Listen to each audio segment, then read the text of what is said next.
Good evening. Welcome to another furious version of Diatribes from the Voice of Doom. Now here's your flagulating and fomenting host, Voice of Doom.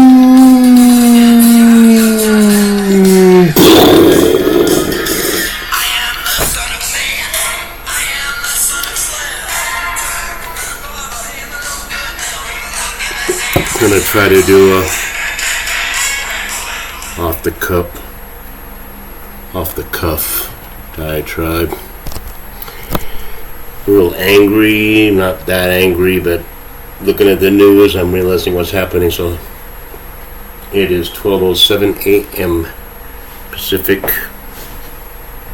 whatever time. 2 months away from this so-called election, and I want to probably get a little bit more acerbic, get a bit more warning you about the end times.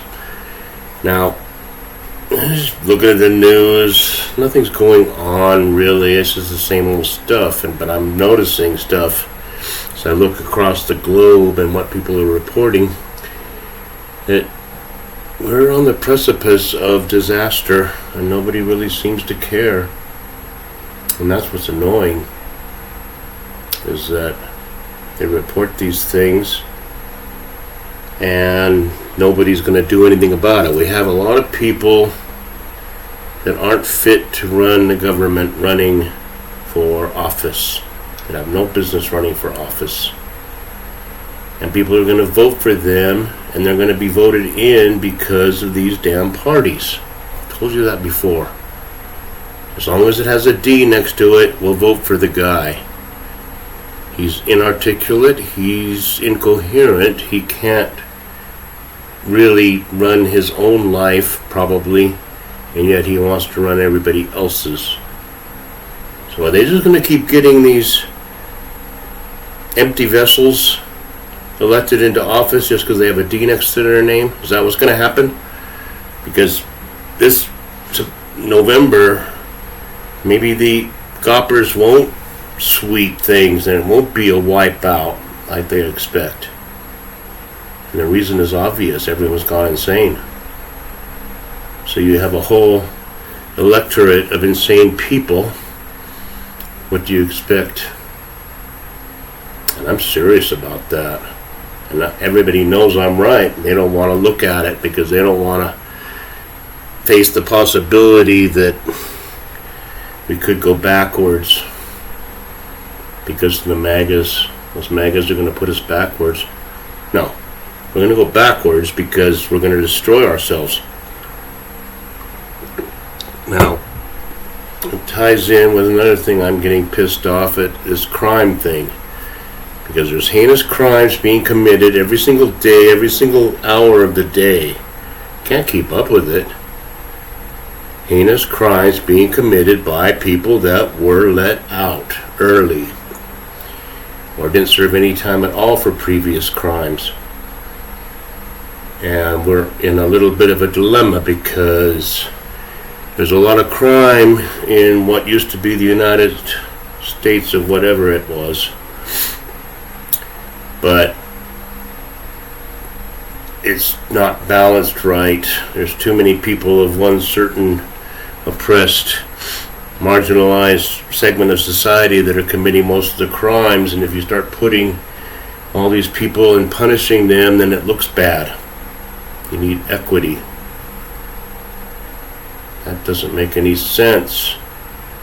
You look at it objectively and it's like you make your own bed. Everybody does it. I had to struggle through this life.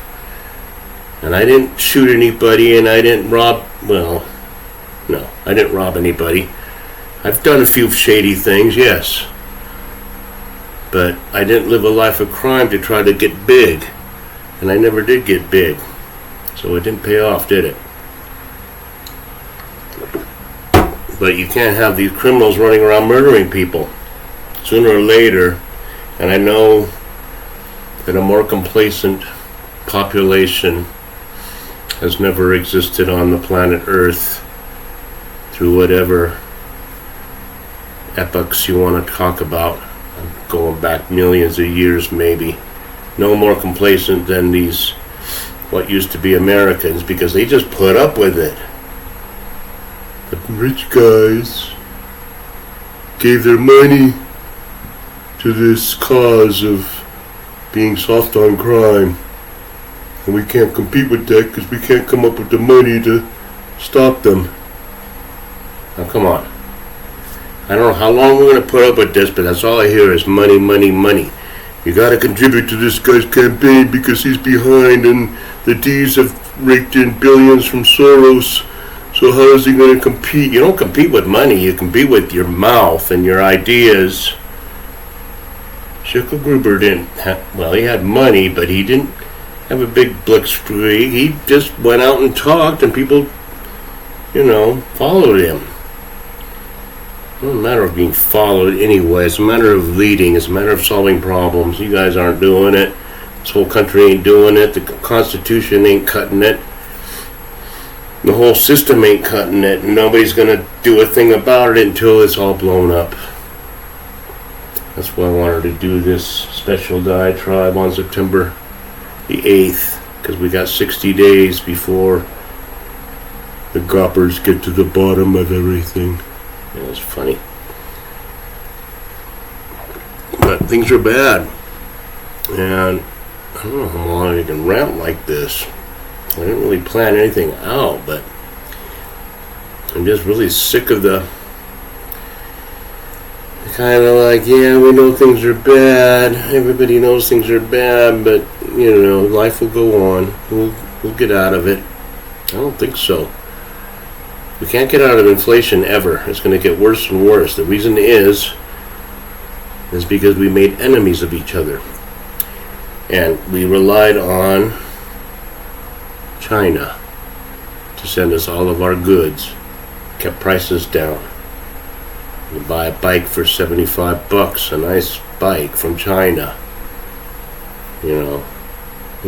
Prices were down because we imported everything. Now what are we going to do? We have to make things in the U.S. Well, everybody in the U.S. wants to make $35 an hour to be working in a manufacturing plant. So how's that going to work out? Just think about it. I saw that coming in the 70s.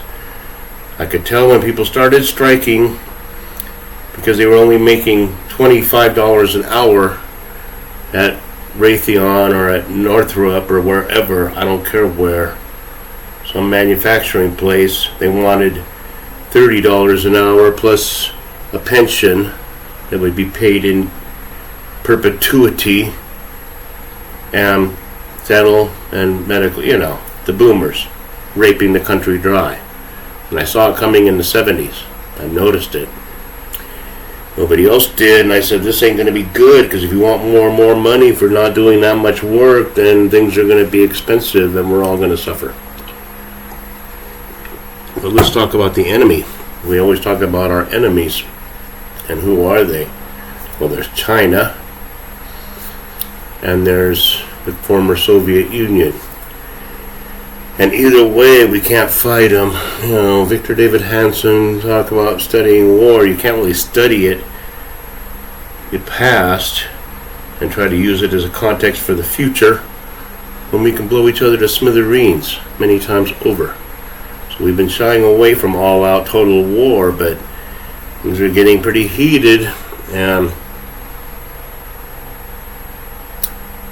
China will attack Taiwan. They may not attack it militarily. They may just take it over in more of a squeezing way. We're just going to shut you down, and we're going to infiltrate that way. I don't know if there'll be much bombing, because that would lead into something bad if Petri dish decided he had to do something about it. And as far as the Russian thing is concerned, what is the end game? Is the Ukraine going to overcome Russia? That means that Ukraine should attack Russia and go for Moscow and try to take them all out. Otherwise, what's going to happen? just a perpetual war. MIC, military industrial, keeps on going. But how long is that going to last? Something's got to give, and nobody's even thinking about the Middle East anymore. They're like on the back burner. They haven't done anything in a while, and that's when they decide to do something. 9/11. We weren't expecting a brilliant attack from somebody because we were complacent. We're more complacent than ever. But it's funny because I wasn't around for World War II, but I will say that when there was an enemy, there was an enemy. You didn't deal with them. Now you have enemies who have to deal with each other economically. You got China against India, you got Russia against India, and kind of not too cool with China anyway. And then they are all, Europe's all buying natural gas and what have you and fossil fuels from Russia, but Russia's the enemy now, so we can't really buy it, so, but we still have to kind of get some, so we'll have a few little, come on. We deal with them because we have to deal with them. We've got ourselves entwined economically with resources, which should have caused world peace if anybody had a brain like me, could have made it happen. But entwined economically to where we all, go up together. We all help each other, We buy your products, you buy our products, blah, blah, blah, blah, blah. But instead blow each other up, try to take the wheat fields and the rare earth minerals to make billions and billions of electric cars that are way worse than what we have now. Anybody with half a brain knows it. And wheat fields. Food shortages. So we're fighting with the people that we need to deal with. So that makes a lot of sense. So you're going to tell me things are going to get better. All these wags and touts and heads who talk on the network. Yeah, they know what they're going to say. They got their production crew and they got their staff. And they write down their notes. So they're very glib. They're better than me. Okay, I admit it. Jesse Waters is better. I just said this off the top of my head, but I think I'm saying more sometimes without a lot of data about the way things are. They want to kill a lot of people, and people are dying, and nobody wants to say boo about it. So, just wanted to get that off my chest because everybody better wake up. 2 months. Everybody's saying in the MAGA country that I live in, oh, the D's are definitely going to do something bad before the election. They're definitely going to allow a pandemic, or they're definitely going to do this or that. Well, I don't even know if they need to. There's too many idiots that will vote for mentally challenged people. Is that the good way to put it? They will be our leaders rather than have anybody having anything to do with Orangey, who is the worst entity that's ever walked this earth.